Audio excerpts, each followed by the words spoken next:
வணக்கம். இந்த துப்புரவு பணியாளர் எல்லாரும் பாராட்டு வகையில் அந்த அம்மா அந்த 34 சவரன் நகையை கொண்டு போய் ஸ்டேஷனில் ஒப்படைச்சு அவங்க ஒரு ஜென்டில் அப்படின்றத நிரூபிச்சிட்டாங்க. பட் அவங்களுக்கு அதிகமான ஒரு பாராட்டு. முதல்வரும் 1 லட்ச ரூபா கொடுத்துருக்காரு.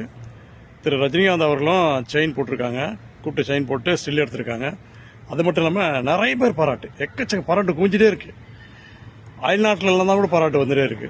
பட் இதே துப்புரவு பணியாளர்கள் தன்னுடைய சம்பளம் பத்தல, நாங்கள் நேர்மையாக வேலை பார்க்குறோம், சளி குப்பை குழந்தைங்களோட மலம் இதெல்லாம் நாங்கள் கொண்டு போயிட்டு ஒரு இடத்துல சேர்த்து கலெக்ஷன் பண்ணி ஒரு இடத்துல கொண்டு போய் சேர்த்து எங்கள் அந்த துர்நாற்றத்தையும் தாங்கிக்கிட்டு நாங்கள் இந்த வேலையை செய்கிறோம், எங்களுக்கு நீங்கள் தர இந்த 7500 ரூபா சம்பளம் பத்தாது, குறைஞ்சபட்சம் 15,000 கொடுங்க, வேலை கன்ஃபார்ம் பண்ணி கொடுங்கன்னு போராட்டம் பண்ணாங்களே.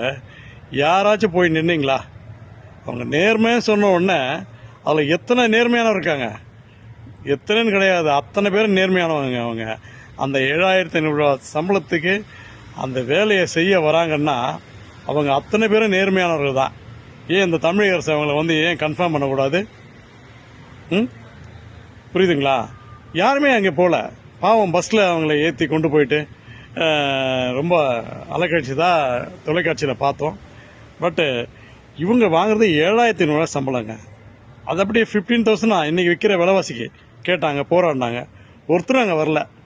அவங்க கரெக்டாக இருக்காங்கன்னு பாராட்டு தெரிவிக்கிறீங்க. அவங்க வயிற்று பசிக்கு போராடினா யாருமே உதவி செய்ய மாட்டேறீங்க. இதுதான் சமுதாயம். கூப்பிட்டு அவங்க ஸ்டில் எடுத்துக்கிறீங்க. அவங்க வயிற்று பசிக்கு ஒரு வழி, ஒரு தீர்வு யாராச்சும் காண முடியுதா? இல்லை.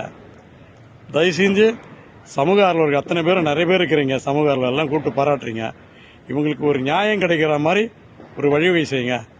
சமூக ஆர்வலர் என்ற அடிப்படையில் துப்புரவு பணியாளர்கள் சார்பாக சி. வேலு.